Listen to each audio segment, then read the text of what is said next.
Hey guys, तो क्या हाल है। रात को हम आसमान में देखते हैं तो हमें कई सारे स्टार्स का समूह दिखता है जो आपस में मिल रेखाएं खींचती हैं और कुछ ना कुछ आकृतियां बनाते हैं जिसे कि तारामंडल कहते हैं। तो आज की इस वीडियो में हम तारामंडल के बारे में ही बात करने वाले हैं। आप अक्सर रात में जब बाहर निकलते हैं और स्टार्स दिखने लगते हैं तब नॉर्थ साइड में सप्तऋषि समूह दिखता है जो कि 7 तारों का एक समूह है जिसे ग्रेट बियर या बिग बियर भी कहा जाता है। इस तारामंडल से जुड़ी हमारे गांव में एक कहावत है कि ये 4 तारे हैं वो खाट हैं और ये जो 5वां तारा है वो एक बकरी है जो कि खाट से बंधी हुई है। और उसके बाद 6th नंबर का स्टार है वो चोर है जो कि बकरी चुराने के लिए उसके पीछे चुपके से जा रहा है। और उसके पीछे है वो शेर है जो कि उस चोर को खाने के लिए उसके पीछे गात लगाए बैठा है। तो इससे हमें एक शिक्षा भी मिलती है कि जैसी करनी वैसी बननी, क्योंकि वो चोरी के इरादे से आया था और उसके पीछे शेर पड़ा हुआ है। मतलब वो चोरी करेगा तो शेर उसको भी मार डालेगा, चोरी करे या नहीं करे वो तो मरेगा ही, ऐसे फंसा हुआ है। दोस्तों ये तो होगी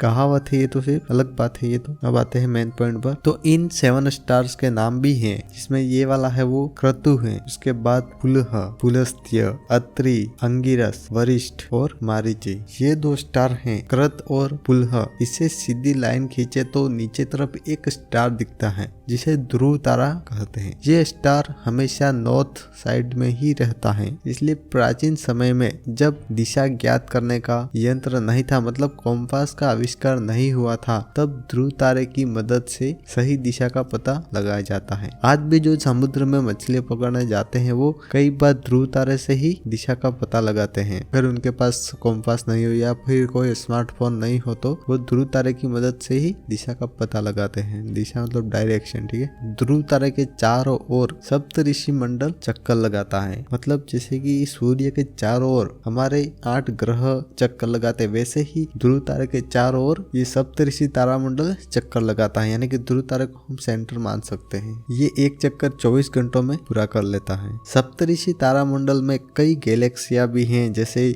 मसीह 81, मसीह 82, पिनवहिल गैलेक्सी जो कि 2.5 करोड़ लाइट ईयर्स दूर है। ऐसी लगभग 50 गैलेक्सिया हैं जिनको की देखी गई है और भी हो सकती है जो कि अभी तक मिली नहीं या ढूंढी नहीं गई है। कुल मिलाकर 93 स्टार्स को बायर नाम दिए गए हैं। बायर नाम का मतलब क्या होता है वो आप गूगल पर जाकर सर्च करके देख लेना, या मैं ये यहाँ पर लिख देता हूँ तो वीडियो को पॉज करके पढ़ लेना। इनमें से 13 स्टार्स हैं। इनके इर्द गिर्द गैर सौर्य ग्रह परिक्रमा करते हैं। गैर सौर्य ग्रह यानी कि ऐसे ग्रह जो हमारे सौर मंडल से बाहर के ग्रह हैं उनको गैर सौर्य ग्रह कहते हैं। इस तारामंडल में मुख्यतः 7 स्टार हैं जो कि हमने अभी बता दिए हैं। सप्तऋषि तारामंडल के जैसे ही अब तक 89 तारामंडल खोजे गए हैं जो कि अलग अलग आकृतियां बनाते हैं और अलग अलग गैलेक्सीज इनमें मौजूद हैं जो कि करोड़ों अरबों किलोमीटर दूर हैं, लाइट ईयर्स दूर हैं। 89 में से हाइड्रा तारामंडल सबसे बड़ा है। इसे जल सर्प भी कहा जाता है क्योंकि ये सांप या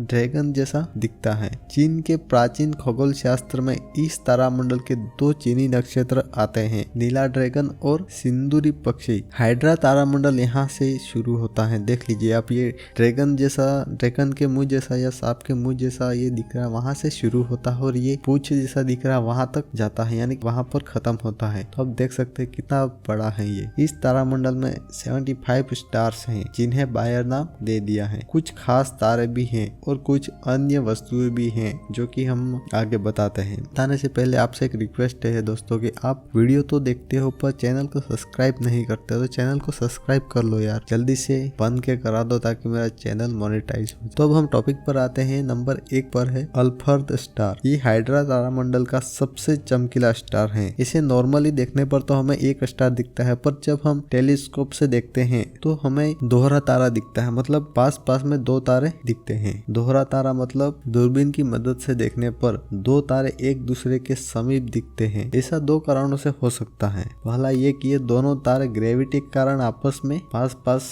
मौजूद हो, इकट्ठे हो। और दूसरा ये कि पृथ्वी से देखने पर ही हमें ये पास पास लग रहे हो। जैसे हमें कहीं दूर, अगर 10 किलोमीटर दूर कहीं पर दो पहाड़ हैं तो वो हमें पास पास में दिखेंगे, लेकिन जब हम उनके पास जाएंगे तब उन दोनों के बीच में कई किलोमीटर का गैप होगा। तो ये भी इसी तरह का कॉन्सेप्ट हो सकता है। नंबर 2 पर आता है सिग्मा हाइड्रे। यह प्राचीन भारतीय खगोल शास्त्र के अश्लेषा नक्षत्र का एक भाग है। उसके बाद आता है तीसरे नंबर पर एप्सिलॉन हाइड्रे। यह भी एक द्वितारा है। द्वितारा का मतलब क्या होता है हमने अभी अल्फा द स्टार में बता दिया है। नंबर 4 हाइड्रा ए। यह आकाश गंगाओं का एक गुच्छा है जिससे बड़ी मात्रा में एक्स-रे किरणें उत्पन्न होती है। नंबर 5 पे है M83। ये एक दंडीय सर्पिल आकाशगंगा है। इसे दक्षिणी पिनवहिल आकाशगंगा भी कहते हैं। दंडीय सर्पिल आकाशगंगा यानी कि तारों के समूह का बना हुआ एक खिंचा हुआ मोटा डंडा होता है जो गोलाकार केंद्रीय भाग से निकलता है। जैसे कि अब ये तस्वीर में